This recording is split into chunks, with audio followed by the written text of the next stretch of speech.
Okay, so I have this one. This is probably my favorite video. This is not, we're getting off of Dr. McBrick now over to Casual Bricks on YouTube, and this is called Living with a Lego Collector. Advice from a Lego spouse. We can see on the image that there's a number of Lego bouquets of flowers around this home. And she's seated on a couch, and it looks like a documentary. It's presented like a serious documentary, like a true crime documentary or something. The only thing that tips it off that it's not is the room tone. Here we go. Oh, being a Lego spouse is quite interesting. That sounds good. It's not something that I ever thought I would have to consider in my life. When I started my husband's collection over 10 years ago, by buying him a set, I thought he would just have a lot of fun building. Oh, that's the one she bought him an architecture set. I actually got the Fast and the Furious car. That was your first one? That was my first set. And did you buy it for yourself? No. Yeah, as a gift. And who bought, your wife bought it for you as a gift? No, it was my old co-host on the old podcast. Oh, okay. Brett bought it for you. And how much? What was the cost of it? I think it was $110. Okay, so you went with sort of a mid-range one, and were you hooked right away? Yeah. Wow. I fucking started putting that thing together, and I was like, "This is the best thing I could ever possibly be doing." And then immediately went, as I was starting to run out of Legos, I went and bought a ship in a bottle.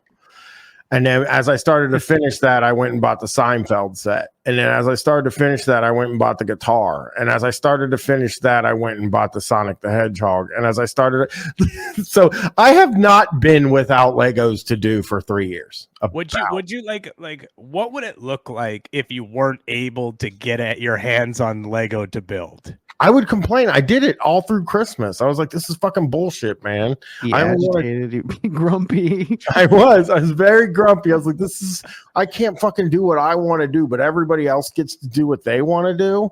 You know what I mean? Man, because when we were snowed in or whatever, when we had that big storm, I ran out of weed, and I was like, well, it's just absolute garbage. This is the fucking worst shit I've ever fucking experienced in my life. And my internet was down too, so I was like, "Oh, this is fucking disgusting. I can't believe I'm alive," or whatever. Yeah, that was a big snowstorm. It kept Mike Huckabee out of his studio and led to very, very shitty Huckabee shows. So, not a big fan of that particular snowstorm. Yeah. So this lady basically is saying she thought, "Hey, I'll buy him a thing. He'll have a bit of fun with it. That'll be that."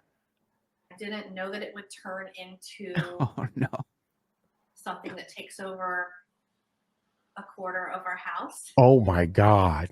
So these are some ways. By the way, the background noise is so bad, and they're doing the thing like the really like low end filter on it to to cut out the background noise or whatever. So it sort of muffles everything. That's what's happened here. Can I say, I think a lot of the A-full husbands out there do buy all of the bouquets, because when they finish it, they can put it in a vase and go to their wife like, see, not all Legos.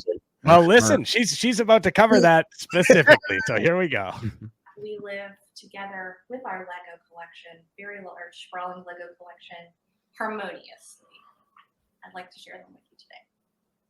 Oh, no.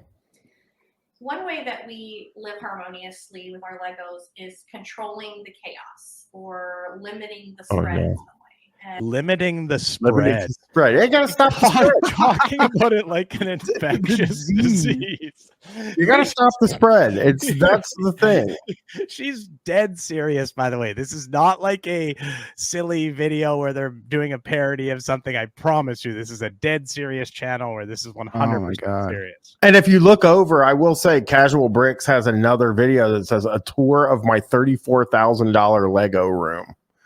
So her husband has a $35,000 or $34,000 Lego room. I don't have that. I hate to say that I can see it happening now, but I'm hoping to not break. I'm hoping to only have $25,000 of stuff. And so I came up with the idea of using the floral Lego sets. Yeah. In the main part of the house, which is essentially my part of the house. It's the place where we host our guests. 6. So my husband's room is downstairs. and it is disgusting. We get to see his room, Chris. I don't know, actually. That's very sad. I mean, I'm gonna look at his room as soon as we're done. Oh yeah, well, I mean, we can definitely look at it. I mean, I think that it'll be in this video. Hang on. 4 sets that are the floral sets. Plus, we do have one small one that was my daughter's as well, just as a little memento. But yep, we have that one. We have that one behind her. Guests are always really surprised when they see them, and The guests are always really surprised when they see them. The Lego toys. Okay, we don't have that one. Maybe we do. My wife, I use those flowers to get them in, like get my fan. I'm like, hey man, you know they got flowers and women love flowers. So you're actually saying this is like good advice. Like this is good advice. If you have a Lego spouse, get her some Lego flowers and put them up, and that's a way to include her. Okay. Yeah, but it's embarrassing to be like, it's embarrassing to be my age and be like, hey, do you think my hobby's neat? Like I fully realize that it's a weird thing for her, probably, especially since I didn't pick them up until like 2021 or something like that. That it's like, man, what happened? Like it's a real what happened situation. So I know how this lady feels, because by the time you've bought if you could see the amount of boxes I have in this house, it is an abnormal number. And I could add that up. I'll tell you what, I could add up all my sets. Do the math on it. I don't want to do that. Yeah, I don't want anything to do with that. I was looking through those boxes the other day. There were so many sets I forgot I did. Like I was like, I did a Porsche. You don't have it around, or where is it? It's up on a shelf or something. Porsche is right behind me next to the question box for Mario. The Porsche is there. And then we go back to the Future car and Bowser. And then up one is the Adidas shoe and the box from my Corn Adidas shoes, because I got the Adidas shoes that say Corn on them. And up top is the Atari 2600. And then on the very, very top is my Haunted House and my Pac-Man machine. Wow. Yeah, and then on the floor behind me is there's fucking more of them. Are you kidding me? Yeah. The Concorde is on the floor right next to me. There's a lighthouse on the floor back there. Yeah. There's a big grand piano that I put together back there. That's a player piano, right? Behind the piano, there's a Japanese hotel and a Japanese like castle. Now you can move over here and you can look in the closet. That's where a lot of my buildings and stuff are. And I plan to get those out and get a city built sometime. Yeah. You know, I don't want to hang out in my room. I'm not a guy. This is the difference between me and these guys. I don't want to hang out in my office, just dicking around with my Legos all day. That's why I put them in the main room of the house. Well, I think, maybe the difference would be that these people aren't allowed to do that. Their wives are saying, I would like to have our home to live in, and you have room for your Legos. I forgot about the Hocus Pocus house from the movie. Yeah. And the typewriter behind me. Yeah. It's all good.